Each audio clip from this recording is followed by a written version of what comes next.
বঙ্গোপসাগরের গভীর জলরাশি আজ অদ্ভুত শান্ত। অমাবস্যার নিকষ কালো অন্ধকারে সমুদ্রের পানি যেন তরল আলকাত্রার মতো রূপ নিয়েছে। সেন্ট মার্টিন দ্বীপ থেকে বেশ কয়েক নটিক্যাল মাইল দূরে টহল দিচ্ছে বাংলাদেশ নৌবাহিনীর একটি অত্যাধুনিক ফ্রিগেট। জাহাজের কন্ট্রোল রুমে নীলচে নিয়ন আলোর নিচে বসে থাকা রাডার অপারেটরের চোখ হঠাৎ স্ক্রিনে আটকে গেল। পানির কয়েকশো মিটার নিচে একটি বিশাল ধাতব বস্তু নিঃশব্দে এগিয়ে যাচ্ছে। এটি কোনো তিমি নয়, কোনো সাধারণ জলজ প্রাণীও নয়। রাডারের পিং শব্দটা কন্ট্রোল রুমের নিরাপত্তা ভেঙে দিল। একটি সাবমেরিন, কিন্তু এটি কার সাবমেরিন? ক্যাপ্টেন দ্রুত এগিয়ে গেলেন স্ক্রিনের দিকে। সিগন্যাল অ্যানালাইসিস করে বোঝা গেল এটি ভারতীয় নৌবাহিনীর কোনো পরিচিত সাবমেরিন নয়। এটি এমন এক প্রযুক্তির স্টেলথ সাবমেরিন যার উপস্থিতি এই অঞ্চলে এক নতুন স্নায়ুযুদ্ধের অশনি সংকেত দিচ্ছে। ক্যাপ্টেনের কপালে চিন্তার ভাঁজ। তিনি জানেন এই একবিংশ শতাব্দীতে বঙ্গোপসাগরে আর কেবল জেলেদের মাছ ধরার জায়গা নেই। এটি এখন পরিণত হয়েছে দক্ষিণ এশিয়ার ভূ রাজনীতির সবচেয়ে উত্তপ্ত এবং বিপজ্জনক এক দাবার বোর্ডে। আর এই দাবার বোর্ডে এইমাত্র প্রবেশ করেছে নতুন এক খেলোয়াড়, যার আগমন গত 50 বছরে কেউ কল্পনাও করতে পারেনি। গল্পের শুরুটা এই অন্ধকার সমুদ্র থেকেই। যে সমুদ্র একদিন 1971 সালের যুদ্ধের নীরব সাক্ষী ছিল, সেই সমুদ্র আজ আবার নতুন করে সেজে উঠছে এক অজানা ভবিষ্যতের জন্য। বঙ্গোপসাগরের এই সামরিক উত্তেজনার কারণ বুঝতে হলে আমাদের ফিরে তাকাতে হবে স্থলভাগের দিকে। বাংলাদেশ ও ভারতের দীর্ঘ সীমান্ত রেখার দিকে তাকালে আজ আর কোনো বন্ধুত্বের নিদর্শন চোখে পড়ে না। একসময় যে সম্পর্কটা ঐতিহাসিক বলে দাবি করা হতো, আজ তা পরিণত হয়েছে গভীর অবিশ্বাস আর সন্দেহের ধূসর প্রাচীরে। বহু বছর ধরে বাংলাদেশের সাধারণ মানুষের মনে পুঞ্জীভূত হচ্ছে ক্ষোভের পাহাড়। ফেলানির মতো কিশোরীর লাশ কাটাতারে ঝুলে থাকা, বছরের পর বছর ধরে সীমান্ত হত্যা, তিস্তা চুক্তির নামে প্রহসন, বাণিজ্যিক ভারসাম্যহীনতা এবং সর্বশেষ গভীর রাতে নিরীহ ভারতীয় মুসলমানদের অনুপ্রবেশকারী সাজিয়ে জোরপূর্বক বাংলাদেশে পুশিন করার চেষ্টা। এসব ঘটনা প্রমাণ করেছে যে দিল্লির কাছে ঢাকা কেবলই একটি আঞ্চলিক দাবার ঘুঁটি। অনেক আন্তর্জাতিক বিশ্লেষকের মতেই ভারত সবসময় চেয়েছে দক্ষিণ এশিয়ায় তাদের একক এবং একছত্র প্রভাব বজায় রাখতে। তারা চেয়েছে বাংলাদেশ যেন সবসময় তাদের একটি বৃহত্তর আঞ্চলিক কৌশলের স্যাটেলাইট স্টেট বা অনুগত প্রতিবেশী হিসেবেই থাকে। কিন্তু অতিরিক্ত আত্মবিশ্বাস আর দাদাগিরি হয়তো ভারতের জন্য কাল হয়ে দাঁড়িয়েছে। ঢাকা এখন বুঝতে পারছে শুধু একটি দেশের ওপর নির্ভরশীল হয়ে থাকলে নিজেদের অস্তিত্ব একসময় বিপন্ন হতে বাধ্য। আর ঠিক এই অবিশ্বাসের শূন্যস্থানে প্রবেশ করেছে নতুন এক কৌশলগত সমীকরণ। ভূ রাজনীতিতে কেউ চিরস্থায়ী বন্ধু বা শত্রু নয়। 1971 সালের পর বঙ্গোপসাগরের জলরাশি থেকে কার্যত হারিয়ে গিয়েছিল পাকিস্তানের সামরিক উপস্থিতি। কিন্তু আজ 50 বছরেরও বেশি সময় পর এক অভাবনীয় খবরের শিরোনাম হয়েছে পাকিস্তান নৌবাহিনী। চীনের প্রত্যক্ষ সহায়তায় নির্মিত অত্যাধুনিক হ্যাঙ্গর ক্লাস সাবমেরিন নিজেদের বহরে যুক্ত করছে পাকিস্তান। আর পাকিস্তানি নৌবাহিনীর শীর্ষ কর্মকর্তারা বুক ফুলিয়ে ঘোষণা দিয়েছেন এই সাবমেরিনগুলো ভবিষ্যতে বঙ্গোপসাগরে তাদের উপস্থিতি নিশ্চিত করবে। কিন্তু এর অর্থ কি? পাকিস্তান কি 54 বছর পর আবার বঙ্গোপসাগর দখল করতে আসছে?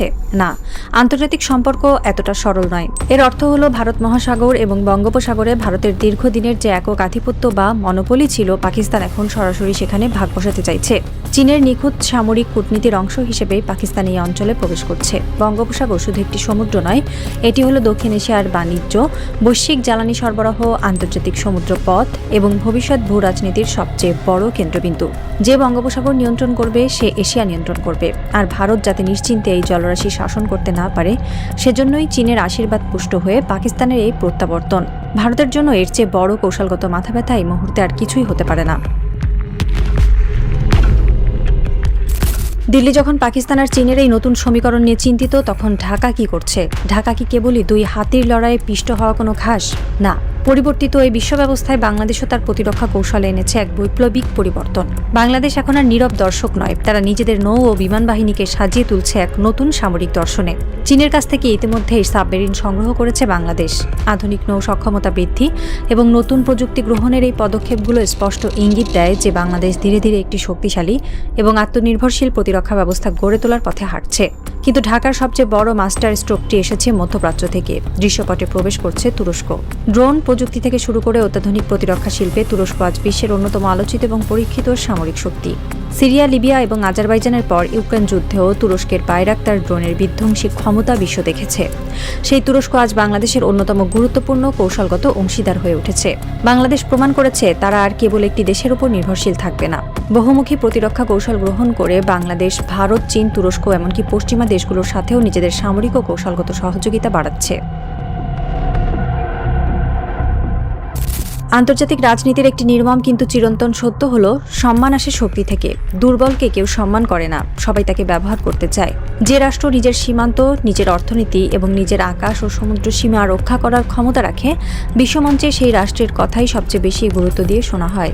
বাংলাদেশের সামনে আজ সবচেয়ে বড় চ্যালেঞ্জ হলো নিজের জাতীয় স্বার্থকে সর্বোচ্চ অগ্রাধিকার দেওয়া। না ভারত, না চীন, না পাকিস্তান, কোনো দেশের স্বার্থই বাংলাদেশের 16 কোটি মানুষের স্বার্থের চেয়ে বড় হতে পারে না। তাই বাংলাদেশের জন্য এই মুহূর্তে সবচেয়ে গুরুত্বপূর্ণ বিষয় হলো একটি শক্তিশালী, আধুনিক এবং আত্মনির্ভরশীল প্রতিরক্ষা ব্যবস্থা গড়ে তোলা। এমন এক সামরিক সক্ষমতা যা দেখে বাইরের যে কোনো পরাশক্তি এই ভূখণ্ডকে দুর্বল বা নতজানু রাষ্ট্র হিসেবে বিবেচনা করার সাহস হারিয়ে ফেলে। বঙ্গোপসাগরে পাকিস্তানের সম্ভাব্য উপস্থিতি, তুরস্কের অত্যাধুনিক প্রযুক্তি, চীনের সামরিক সহযোগিতা এবং ভারতের ক্রমাগত চাপ, সব মিলিয়ে দক্ষিণ এশিয়ার ভূ রাজনীতি আজ এক নতুন এবং জটিল অধ্যায়ে প্রবেশ করেছে। রাত পোহাতে আর মাত্র কয়েক ঘন্টা বাকি। ভারতের রাজধানী নয়াদিল্লির সাউথ ব্লকের একটি আন্ডারগ্রাউন্ড কমান্ড সেন্টার, মাটির কয়েকশো ফুট নিচে এই অতি গোপন বাংকারে ভারতের শীর্ষ সামরিক ও গোয়েন্দা কর্মকর্তারা গোল হয়ে বসে আছেন। তাদের সামনের বিশাল ডিজিটাল স্ক্রিনে ভাসছে বঙ্গোপসাগরের একটি 3D ম্যাপ।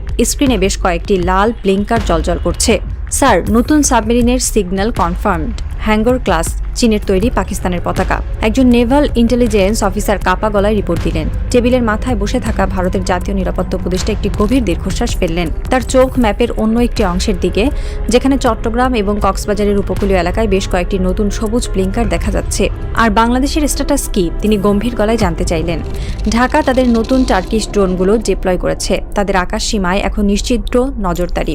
তাছাড়া তাদের সাবমেরিন বেস থেকেও সিগন্যাল আসছে। ঢাকার আমাদের কথা শুনছে না sir, they are playing their own game.